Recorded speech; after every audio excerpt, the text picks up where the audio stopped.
Hi there. So, this next chapter is the importance of mental and physical conditioning. I'm a huge proponent for both of these.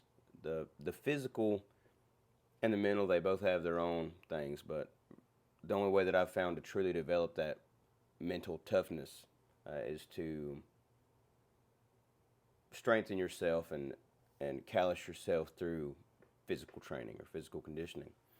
And going through that physical journey, you learn a lot of things, and it also helps strengthen your mind. So I think that there's a voice inside of everybody's head, maybe more than one, who knows. But there's a voice up there that tries to tell us when we feel like doing something or how we feel. If we're thinking about going outside or going to the gym or going to run or any of those things, that little voice is like, no, don't. This is going to be uncomfortable. We don't want to do that. You're fine. Just sit on the couch. Today your back hurts or your leg hurts or your shoulder hurts or whatever the case may be. You're tired. You didn't sleep enough. You had a bad day at work. And that's fine. If you choose to listen to that voice, then that voice is going to control you forever, for the rest of your life. And I think that we rely on that voice, or a lot of people rely on that voice to tell them how it is that they feel, or what it is that they're going to do, or what they feel like doing or don't feel like doing. And to me, the only way that I've really found to reverse the roles of those two things, because that voice can tell you things, and it can tell you, if you're out on a run, and your goal is to run a mile, and you get to a half mile, and that little voice is like, please stop, please stop, please stop. We're tired. And then you stop, that voice wins. And I think like through repetition, day to day, if that little voice is telling you to stop and don't do this or don't do that, and then you choose to persist through that anyway, you start to kind of become in control of that thing. So then, so some of those emotions, like, depression and anxiety, or just, if you're just feeling kind of sad or feeling kind of down, or um, whatever it is that you might feel, that little voice is going to try to tell you that that is how you feel. And developing the strength and the conditioning of your mind and your body and all that stuff, it helps you reverse the roles of those things, and it helps you become more in charge. And there's also a lot of things to learn in the physical journey. I'll bring the old whiteboard back out here. So one thing you learn is patience. Patience is a big one, because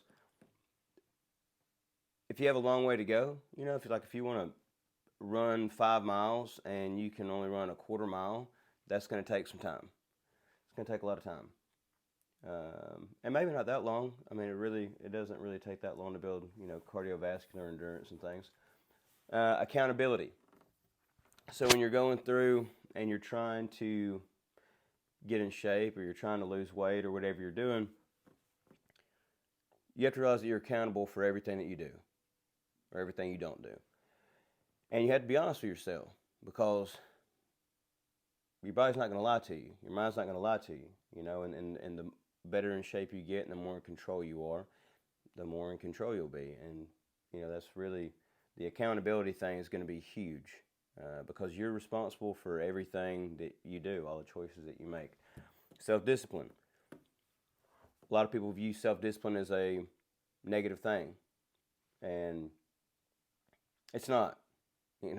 To become disciplined and to master yourself, which is the one thing and the only thing that you have any control over in the entire universe, like direct control, you're the only thing. I'm the only thing I have control over.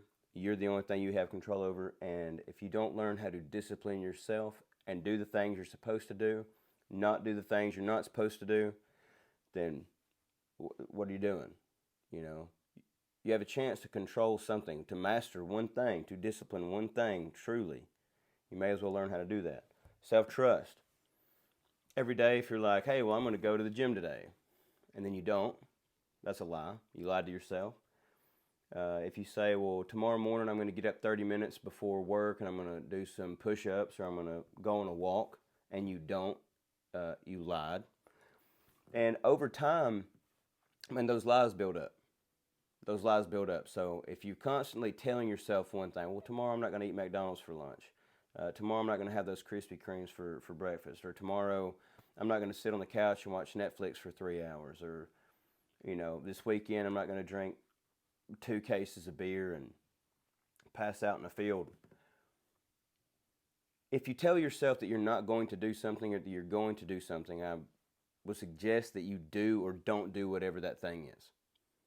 And if you're making yourself promises that are too big, if you're saying, well, tomorrow I'm going to run a marathon, and you're not really able to even run down the street to check the mail, make yourself smaller promises. Just dial those promises back a little bit. Make yourself a smaller promise, something that you can actually do, so that you can start to build trust in yourself. Because then one day when something bad happens in your life and you lose somebody, or you break a leg, or you lose your job, when you're trying to convince yourself, hey man, you're going to be okay, well, you don't trust yourself.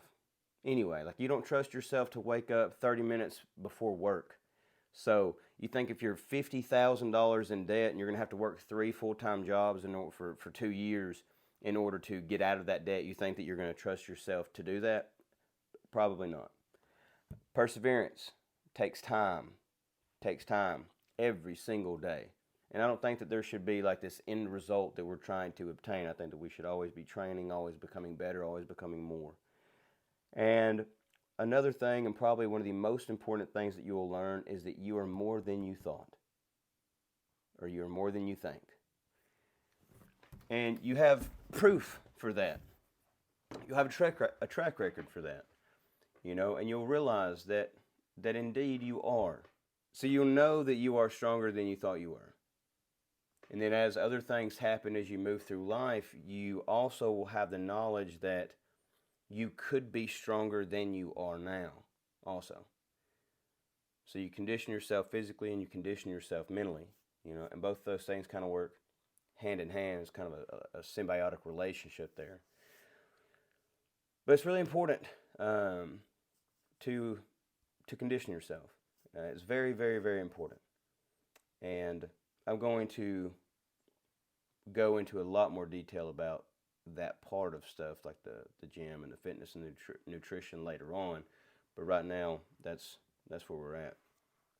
So get out there, do something, become more, become better, and yeah, and just take it one day at a time.